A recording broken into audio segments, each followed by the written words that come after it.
Dream 11 का क्या होगा फ्यूचर प्लान, हरजान जो कि ड्रीम 11 के ओनर हैं, उन्होंने खुद कल पूरी मीडिया के सामने आके कही है कुछ बड़ी बातें, जिससे लगा है पूरे फैंटेसी इंडस्ट्री को एक बड़ा झटका। चाहे बात करेंगे हम फैंटेसी कंपनियों की या फिर फैंटेसी यूजर्स की, जो ड्रीम 11 के रूप में एक अच्छा अवसर तलाश रहे थे कि शायद ड्रीम 11 सुप्रीम कोर्ट का दरवाजा खटखटाएगी और वहां पर जाके लीगल एक्शन लेगी, जो कि हाल फिलहाल में सरकार द्वारा बनाए गए एक बड़े कानून the promotion and regulation of online gaming bill 2025, जिसमें सारे ही रियल मनी गेमिंग एप्लीकेशंस को बैन कर दिया गया है। चाहे बात करेंगे वहां पर या ड्रीम 11, MPL 11 सर्कल जैसे जितने भी एप्लीकेशन है, पोकरबाजी आपके रमी, सारे ही ऐसे एप्लीकेशन जिसमें आप पैसा लगाते थे उनको बैन किया गया है। तो यहाँ पर सबका ये कहना था कि ड्रीम 11 क्योंकि बड़ी कंपनी है, ड्रीम 11 अगर लीगल एक्शन लेगी तो भाई उनका वहां पर लड़ना तो शायद कुछ रिजल्ट निकल के आ सकता था, क्योंकि ये चीजें हमने पहले भी देख रखी है। लेकिन अब ये बातें हरजान ने खुद क्लियर कर दी है कि वो कोई भी लीगल एक्शन नहीं लेने वाले हैं। उनका सबसे पहला स्टेटमेंट ही यही था कि we will not challenging this law. हम पहले भी लीगल तरीके से काम करते आए थे, आगे भी लीगल तरीके से ही काम करेंगे और गवर्नमेंट के द्वारा लगाए गए इस यहाँ पर जो लॉ बनाई गई है उसको पूरी तरीके से वहां पर वैल्यू देते हुए उन्होंने कहा कि हम अपने बिजनेस मॉडल को शिफ्ट करेंगे, कुछ नया करेंगे। नया फ्यूचर प्लान उनका क्या है, कुछ ऐसी बातें उस पूरे इंटरव्यू में कही गई है जो शायद आपके मेरे फायदे वाली बात भी है, जो मैं आपको आगे वीडियो में डिस्कस करूंगी कि ड्रीम 11 देखो ऑलरेडी एप्लीकेशन तो चल रही है, फ्री ऐप में वहां पर आपको फ्री में कॉन्टेस्ट खेलने को मिल रहा है, जिसमें कुछ आपके गैजेट्स वगैरह इनाम भी है, आईफोन वगैरह। लेकिन ड्रीम 11 कुछ ऐसा भी लेके आने वाली है जिसमें आप काफी सारे पैसे भी कमा सकते हो। तो ये सारी बातें और कहां तक उनकी वहां पर फ्यूचर में क्या क्या वो कर सकते हैं, क्या क्या करने वाले हैं, सारी चीजें जिससे किसी भी, चाहे हम एक आम नागरिक की बात करेंगे, चाहे हम किसी की बात करेंगे, फायदे नुकसान क्या है, सब कुछ हरजान ने खुद बताया है। हरजान भावित सेठ द्वारा यहाँ पर स्टार्ट की गई 2008 में, आज दुनिया की नंबर 1 फैंटेसी कंपनी बन गई ड्रीम 11। 70,000 करोड़ से ऊपर का वैल्यूएशन, 28 करोड़ से ज्यादा यूजर, लास्ट ईयर 2024-25 की बात करेंगे 9,600 करोड़ का रिवेन्यू। ठीक है, बहुत सारे आप उनके एम्प्लॉइज, इन सारी विषयों पे हम बात करने वाले हैं। अभी रिसेंट में ही एक और न्यूज आ गई है कि गेम्स क्राफ्ट ने भी हाथ पीछे खींच लिया है और उन्होंने भी कह दिया है कि हम भी कोई लीगल एक्शन नहीं लेने वाले हैं यहाँ पर इस लॉ के अगेंस्ट, और वो भी सुप्रीम कोर्ट में नहीं जा रहे हैं। तो धीरे धीरे करके एक के बाद एक कंपनियां यहाँ पीछे हट रही हैं और वो अपने फ्यूचर प्लान, फ्यूचर गोल कुछ और देख रही है। ड्रीम 11 की भी बात हम इस वीडियो में काफी डिटेल में करेंगे। हालांकि हरजान ने कुछ बातें जो वहां पर की है, जैसे कि स्टार्ट उन्होंने इसी से कहा था कि हम कोई लीगल एक्शन नहीं लेंगे, हम सुप्रीम, इस समय हम उस पोजीशन में नहीं है कि हम जाके वहां कोई फाइट करेंगे, हम फ्यूचर गोल की तरफ आगे बढ़ेंगे। Article 19(1)(g in the constitution, article 19(1)(g का भी उन्होंने जिक्र किया है वहां पर, जिसमें कि हर एक आम नागरिक को भारत में एक अधिकार, एक मौलिक अधिकार दिया जाता है कि आप कोई भी पेशा, व्यवसाय, बिजनेस आप कर सकते हैं, इसका अधिकार है आपको। लेकिन इसके भी कुछ प्राविधान है जिसमें कि कुछ सारी चीजें हैं जो आप नहीं कर सकते हो। वो 1906 में भी उसके वहां पर संशोधन, बहुत सारी चीजें की गई है कि वो कुछ चीजें हैं जो उसमें आप वो चीजें नहीं कर सकते हो। तो ये बातें उन्होंने अपने इंटरव्यू में बोला है। सबसे इंपॉर्टेंट चीज अगर मैं आपको बताऊंगी कि जो सबसे बड़ा आज मुद्दा बन गया है कि वो सारे एम्प्लॉय जो अभी तक इतने लॉन्ग टाइम से ड्रीम 11 से जुड़े थे, भाई बहुत ज़्यादा नंबर ऑफ एम्प्लॉय जितने आप सोच रहे होगे ना उससे भी बहुत ज़्यादा हैं। तो वो सारे एम्प्लॉय का क्या होने वाला है, क्या सबकी यहाँ जॉब जाने वाली है, क्या बेरोजगारी आने वाली है? लेकिन भाई हरजान ने अपने सारे ही एम्प्लॉयज़ को फैमिली मानते हुए सबका साथ दिया और बोला है नॉट अ सिंगल एम्प्लॉय जिसको वो यहाँ अपने ड्रीम 11, अपने ड्रीम स्पोर्ट्स कंपनी से बाहर करने वाले हैं। वो कुछ नया करेंगे और वो उन्हीं रिसोर्सेस का वो यूज करके कुछ नई चीजें डेवलप करेंगे। जैसा कि उन्होंने कहा है, आप देख सकते हो कि नो ले ऑफ, कोई भी ले ऑफ नहीं मिलने वाला है किसी को भी, सारे ही वी हैव इनफ, उनके पास इनफ कैपिटल, इनफ पूंजी, इनफ पैसा उन्होंने बना के रखा है जिससे वो अपने सारे एम्प्लॉय को आगे साथ लेके चलने वाले हैं। क्योंकि उन्होंने टैलेंट को यहाँ वरीयता दी है, टैलेंट फर्स्ट, ठीक है। अगर टैलेंट है तो आप सब कुछ कर सकते हो, अगर टैलेंट नहीं है तो आप कुछ नहीं कर सकते हो। ये चीज़ हर्ष जैन ने बहुत क्लियर बोला है, एक सक्सेसफुल बिजनेसमैन ने, ठीक है। यहाँ पर आप देख सकते हो उन्होंने बोला है कि हमारे पास बहुत ज़्यादा ब्रिलियंट इंजीनियर है, प्रोडक्ट्स मैनेजर हैं, यहाँ पर हमारी लीगल टीम है, लीगल एडवाइज़र है, इन सारी चीज़ों का वो आगे यूज़ करेंगे। 500 से ज़्यादा भाई इंजीनियर है सिर्फ, ठीक है। और इन्होंने कहा है जो कि उन्होंने एक एक करके एक एक लोगों को इतने सालों में चुन चुन के लाया है, तो इतना इजीली इतना अच्छा अपना रिसोर्स तो नहीं जाने देंगे। तो ये एक अच्छी खबर यहाँ निकल के आई है कि ड्रीम 11 में कोई भी यहाँ पर किसी की नौकरी नहीं जाने वाली। दूसरा सबसे इंपॉर्टेंट मुद्दा ये रहने वाला है कि बीसीसीआई और ड्रीम 11 का जो आपस में स्पॉन्सरशिप कॉन्ट्रैक्ट हुआ था, 2023 की बात कर रही हूँ मैं, 2023 से लेके ये कॉन्ट्रैक्ट आपका 2026 तक चलने वाला था, जिसकी कॉन्ट्रैक्ट वैल्यू 358 करोड़ रुपए बताई जा रही है। इतना बड़ा कॉन्ट्रैक्ट जिसमें हमारी Indian main Jersey, Indian women Jersey, under 19 की बात करेंगे, इंडिया ए टीम, ये सारी टीमों के वहाँ पर किट की बात करूंगी, किट में ड्रीम 11 ने स्पॉन्सरशिप किया था। तो वो स्पॉन्सरशिप का क्या होने वाला है, तो ड्रीम 11 ने इस पे भी बहुत क्लियर कट हर्ष जैन ने जवाब दिया है कि वो अब कंटिन्यू नहीं करने वाले हैं। और यहाँ पर वो बात करेंगे, बीसी ऑलरेडी बात हो भी चुकी है, तो ये चीज़ें अब ड्रीम 11 की नाम भी आपको जर्सी पे नहीं देखने को मिलेगा। तो अब सबसे बड़ा सवाल ये उठ के आया है कि एशिया कप जो सर पे आया पड़ा है 9 सितंबर से स्टार्ट है और अब दिन कम बचे हैं, और इस 10-15 दिन के अंदर इतने जल्दी बीसीसीआई नया स्पॉन्सरशिप कहाँ से लेके आएगी और कौन रहने वाला है। सबसे इंपॉर्टेंट चीज़ की मतलब ये होगा, इसके बारे में भी मैं आपसे नेक्स्ट वीडियो में बताने वाली हूँ कि नया स्पॉन्सर आपको इंडियन जर्सी पे किसका नाम अब देखने को मिलने वाला है, ठीक है। हालांकि 6 महीना ही बचे थे अब इस कॉन्ट्रैक्ट में, लेकिन अब ये कॉन्ट्रैक्ट खत्म होने वाला है और ड्रीम 11 अपने सारे ही स्पॉन्सरशिप इंडोर्समेंट जितने भी उनके चल रहे थे वो सब कुछ खत्म करने वाली है।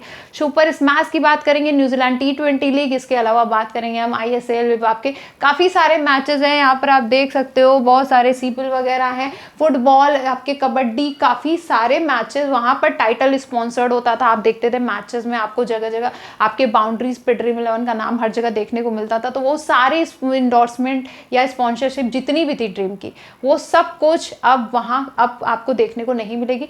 ड्रीम 11 कंप्लीटली अपने सारे ही स्पॉन्सर खत्म करेगा यहाँ पर, जिससे एक बड़ा झटका भी लगेगा इंडस्ट्री को। ये भी मैं आपके आगे बताऊंगी कि ये झटका कितने करोड़ों का है, कितने हजार करोड़ का है, ठीक है। लेकिन यहाँ बात करेंगे गेमिंग, यहाँ पर देख सकते हो GST चैलेंजेस क्या है। GST 28,000 करोड़ से ज़्यादा की GST अभी ड्यू है, ठीक है, जिसमें हर्ष जैन ने कहा है कि पूरी अगर इंटायर इंडस्ट्री की बिल की बात करेंगे तो 2.5 लाख करोड़ से ज़्यादा की यहाँ पर GST बाकी है। लेकिन अगर कंपनियां चल रही होती तो चीज़ें चलती रहती है, बहुत सारे लीव भी मिलते हैं, गवर्नमेंट बहुत सारे छूट भी देती है बिजनेसेस पे। लेकिन अब ये कंपनियां जब एकदम रातों रात बैन हो गई है तो भाई अब इसका यहाँ पर अब ये कौन पे करेगा ये GST बिल। तो उसमें हर्ष जैन का कहना था कि इस सिनेरियो में अगर कंपनियां बिल पे करेंगी भाई बैंकरप्ट होने वाला है। तो ये भी एक बड़ा सवाल होगा कि इतना हैवी अमाउंट GST ये क्या, इसका क्या होगा। इसके बाद हम बात करेंगे ड्रीम 11 एंड वे फॉरवर्ड की बात करेंगे। तो dream 11 wants to build a sports AI company. भाई ड्रीम 11 अब एंटर करने जा रही है AI कंपनियों में। अब वो आर्टिफिशियल इंटेलिजेंस की बात कर रही है, आर्टिफिशियल इंटेलिजेंस के तहत वहाँ वो स्पोर्ट्स में भी काम करेंगे। आपने नाम सुना होगा एलोन मस्क वगैरह का। अगर हम बात करें पूरे वर्ल्ड का फ्यूचर है AI जहाँ पर, ठीक है, फ्यूचर है जहाँ एलोन मस्क आज देखो दुनिया के सबसे अमीर इंसान वहाँ बन गए इसी चीज़ों में इन्वॉल्व होके। तो यहाँ पर अब ड्रीम 11 भी AI में AI में घुसने वाली है। और सबसे इंपॉर्टेंट चीज़ देखो ये रहेगा कि जो उन्होंने कहा ना कि company India from Indian for the world, दुनिया के लिए इंडिया से काम होगा। तो ये चीज़ बहुत यहाँ पर मतलब कि कुछ बड़ा करने वाली है, जिसमें उनके 500 से, जो मैंने आपको बोला था 500 तो इंजीनियर है भाई, ये सब यहाँ पर काम करेंगे और बहुत ही अच्छा ड्रीम 11 यहाँ पाइवटाई करेगी फ्री टू प्ले। पाइवट की बात जब करेंगे तो ऑलरेडी मैंने आपको बताया था, पिछली वीडियो में भी अपने बताया था, अगर आपने नहीं देखी होगी तो जाके देख लेना कि ड्रीम 11 पे सारे ही पेड कॉन्टेस्ट डिसकंटिन्यू कर दिए इस बिल के आने के बाद। लेकिन अभी भी आपके फ्री कॉन्टेस्ट अभी भी वहाँ पर अवेलेबल हैं जिसमें आप खेल सकते हो, ठीक है, जिसमें आपको iPhone वगैरह प्राइजेस मिल रहे हैं। वो just because of game of skill वगैरह के लिए है। तो वहाँ पर आप खेल सकते हो अगर आप, क्योंकि होता नहीं है कि हम भी यार क्रिकेट फ़ैन इंडिया में तो होते हैं सारे ही हैं, तो कहीं ना कहीं ये चीज़ वो उन्होंने अभी भी कंटिन्यू की है और उन्होंने बोला है कि वो अगेन आगे भी बहुत सारी चीज़ें डाइवर्सिफाई करेंगे, कुछ नई बहुत सारी चीज़ें लेके आएंगे। और लेकिन उन्होंने कहा कि इस लॉ में वो बाइंड है भाई, तो कुछ ये लॉ को चैलेंज वो नहीं करने वाले हैं, वो अपने फोकस फ्यूचर पे करेंगे और restart rebuild India's sports vision. अगर बात करेंगे यहाँ पर आप देख सकते हो इंडियन का जो स्पोर्ट्स विजन है, इंडिया स्पोर्ट्स विजन, उस पे वो काम करेंगे। तो ये काफ़ी चीज़ें हैं जो हरजान ने बहुत ही अच्छी बातें, एक भाई बहुत ही टैलेंटेड इंसान ने बहुत अच्छी बातें बोली है। अगर आप समझ लोगे ना तो आपको समझ में आएगा कि चीज़ें और बेटर होने वाली है और अभी बहुत कुछ आने वाला है, तो घबराने की ज़रूरत नहीं है भाई। 70,000 करोड़ की कंपनी है, अगर ये बंद हो सकती है और इतने पॉजिटिव नोट पे ये इतनी बातें बोल रहे हैं, तो हम और आप भी बहुत कुछ आगे करना है। जैसा मैं हमेशा ही आपको बोलती हूँ कि अगर मेरी मम्मी भी ऐसे कहती है कि एक रास्ता बंद हुआ है तो 10 रास्ता खुलेगा, तो अभी एक रास्ता बंद हुआ है, अभी 10 रास्ता खुलने का इंतज़ार करो। रास्ते सारे खुलेंगे, बस आपको फोकस करके चलना है, ठीक है, और अपने टैलेंट को सही जगह यूज करना है। Dream 11 will launch more global product, भाई ग्लोबली जाने वाले हैं अब वो इंडिया में ही नहीं, अब वो ग्लोबल कुछ करने वाले हैं, कुछ बहुत बड़ा करने वाले हैं जिसमें बहुत फ़ायदा भी होगा। कुछ ऐसी चीज़ें मैं आपको बताऊंगी। उनके पास देखो वैसे भी बहुत सारे यूज़र डेटाबेस वगैरह है और उनकी प्रायोरिटी यही होती है कि यूज़र की प्रॉब्लम को सॉल्व करना, जो कि हरजान ने बहुत क्लियर कट कहा था कि सबसे पहले हम अपनी यूज़र्स की प्रॉब्लम को सॉल्व करते। सबसे इंपॉर्टेंट चीज़ ये होती है, उन्होंने ये भी कहा कि we will work on 3 to 5 project. वो 20 चीज़ों पे काम नहीं करेंगे, लेकिन 3 से 5 चीज़ें जो उनके लार्ज आइडियाज़ हैं, जो मेजर आइडियाज़ हैं, उस पे वो काम करने वाले हैं, ठीक है। और काफ़ी यहाँ पर बहुत अच्छे तरीके से हरजान ने ये कहा कि we are not a gaming company, वो एक गेमिंग कंपनी नहीं है, वी आर स्पोर्ट्स कंपनी, वो स्पोर्ट्स टेक कंपनी है। उन्होंने काफ़ी क्लियरली बताया, जिसमें उन्होंने अपनी कंपनी का नाम मेंशन किया कि the name of the company dream sport, the name of the Indian entity was sports technologies private limited, which stands for sports data and technology private limited, ठीक है। तो ये कुछ बातें हैं जो वहाँ पर उन्होंने मेंशन करी है कि वो एक गेमिंग कंपनी नहीं है, वो एक स्पोर्ट्स कंपनी है, ठीक है, जिसमें काफ़ी सारी चीज़ें आ जाती है ना। तो आप देखो ऑलरेडी जैसा मैंने आपको अभी बताया कि कबड्डी, फुटबॉल, कहीं ना कहीं वो हर सारे ही स्पोर्ट्स से एंगेज्ड है। और यहाँ एक चीज़ और है कि we are already started diversifying significantly outside, पहले से ही उन्होंने डाइवर्सिफाई करना शुरू कर दिया, उनके पास बहुत प्रोडक्ट है यार। यहाँ पर अगर आप देखो फैन को, ड्रीम सेट को, ऐसे बहुत सारी चीज़ें जो आप भी देखते होगे, मैं भी देखती हूँ और हम सबको पता है। वी बिकम हाँ, एक चीज़ जो इम्पोर्टेंट चीज़ थी, अक्टूबर 2023 की बात उसमें की गई है कि 2 अक्टूबर 2023 में जब सरकार ने वहाँ पर चेंजेस लाया था जीएसटी लॉज में, जीएसटी के वहाँ पर आप देख सकते हो जीएसटी लॉ में चेंज लाके, हम सबको पता है जीएसटी का टैक्स रेट बढ़ा दिया गया था, 28% जीएसटी, 30% टीडीएस लगाया गया था। तो वहाँ पर भी बहुत कंपनी को उसके बाद आप देखो profitable company to a loss making company, जो उनकी 5-6 साल प्रॉफिटेबल कंपनी थी ना, वो अब loss making company last year बनी थी, ऐसा हरजान का खुद का कहना है, ठीक है। तो आप यहाँ पर देख सकते हो ये सारी चीज़ें उन्होंने अपने इंटरव्यू में काफ़ी अच्छे से अपनी सारी बातें रखी। सबसे इम्पॉर्टेंट चीज़ अब ये है कि ये अगर ये इंडस्ट्री पूरी एक इंडस्ट्री बंद हो रही है, मतलब आप 1-2 एप्लीकेशन की बात देखो, यहाँ नहीं है, यहाँ मुद्दा छोटा नहीं है, समझो मुद्दा बहुत बड़ा है कि पूरी एक इंडस्ट्री खत्म होने वाली है। कितने लोग, कितनी लाखों नौकरियां, कितने सारे लोग जो इनसे जुड़े थे, आप समझो मेरे जैसे लोग, बहुत लोग थे। चाहे हम बात करेंगे यहाँ पर काफ़ी बड़ी बड़ी बातें, अगर इनके एंडोर्समेंट की भी बात देखो तो वहाँ पर रोहित शर्मा जैसे लोग, आपके हार्दिक पांड्या, आपके बहुत सारे बड़े बड़े नाम हैं जो कि इनके साथ जुड़े हुए थे, ठीक है। ऋषभ पंत जैसे नाम है जो इनके साथ जुड़ के काम कर रहे थे। वो सारी चीज़ें बताऊंगी आपको। तो पहले तो उन्होंने ये कहा है कि जो फिनटेक वगैरह है पूछे तो fintech are not really impacted from this decision. इससे फिनटेक बहुत ज़्यादा इम्पैक्ट नहीं हुई, क्योंकि उनकी मैक्सिमम जो पेमेंट गेटवेज वगैरह पेमेंट होती थी वो मैक्सिमम यूपीआई वगैरह से होती थी, very small part from debit and credit. यहाँ पर 95% या उससे भी ज़्यादा यूपीआई ट्रांजेक्शन थे। सबसे इंपॉर्टेंट चीज़ तो उन्होंने कही है ना, 20,000 करोड़ से ऊपर का टैक्स रेवेन्यू रातों रात डिसअपियर होने वाला है, पूरे सिस्टम से गायब होने वाला है। मतलब आप समझो 20,000 करोड़ से ऊपर पैसा जो गवर्नमेंट एक साल में टैक्स रेवेन्यू सिर्फ फैंटेसी कंपनियों से ले रही थी, जो सरकार के खाते में डायरेक्ट जा रहा था, जिससे शायद पूरे इंडिया का बहुत भला बहुत चीज़ें हो सकती थी, वो रातों रातों सिस्टम से डिसअपियर हो जाएगी, वो वहाँ पर ख़त्म होने वाली है। Large ecosystem that impacted the advertising, बहुत बड़ा लार्ज इकोसिस्टम खत्म होने वाला है। इसलिए मैंने कहा ना, गंभीर समस्या हो गई है। मतलब समझो यहाँ पर अब क्या है कि एक फैंटेसी एप्लीकेशन चलाने के पीछे देखो कितने सारे आपके वो माइंडफुल वर्कर्स भी होते हैं, वाइट कलर जॉब भी होती है वहाँ पर। अगर बात करेंगे वहाँ पर जो लोग आपके सिस्टम में हैं, आपके इंजीनियर, आपके लीगल एडवाइज़र, प्रोडक्ट मैनेजर, बहुत सारे ऐसे लोग होते हैं। इसके अलावा जैसे मैंने आपको बताया कि बड़े बड़े नाम, चाहे हम विमेंस क्रिकेट में हरमनप्रीत कौर, रोहित शर्मा, हार्दिक पांड्या जैसे बड़े बड़े नाम जो इनके साथ जुड़े थे, जो बहुत बड़ी इनकम जिनकी हो रही थी यहाँ से। इसके अलावा कुछ भी एक पर्टिकुलर शूट है या कुछ भी होता था तो उसके पीछे के ग्राउंड लेवल लोग, ग्राउंड लेवल वर्कर की बात हम कर रहे हैं, एक स्वीपर तक की, वो भी जितने इतना बड़ा एक जो प्रमोशन कर रहे थे, बहुत सारे सोशल मीडिया इन्फ्लुएंसर है, वो सारे लोगों की काम काइंड ऑफ आप देख सकते हो एक पर्टिकुलर इंडस्ट्री से पूरा खत्म होने वाला है। तो एक लार्ज इकोसिस्टम इम्पैक्ट होने वाला है इससे, जो कि हम सोच भी नहीं सकते हैं जितना। जिसमें उन्होंने प्रॉपर यहाँ पर नंबर मेंशन किया है कि 10,000 करोड़ का एडवर्टाइजिंग एक्सपेंस, पूरी इंडस्ट्री से 10,000 करोड़ से ऊपर का एडवर्टाइजिंग एक्सपेंस एक साल में किया जाता था। अब सोचो ये 10,000 करोड़ रुपए कितने लोगों में बंटते होंगे और कितने लोग इससे पैसे कमाए होंगे, और उन सबकी चीज़ें, उन सबके काम जाने वाले हैं, जा ही चुके हैं। तो आप सोचो ये 10,000 करोड़ रुपए यहाँ पर हो गए भाई, ये 20,000 करोड़ का सरकारी यहाँ पर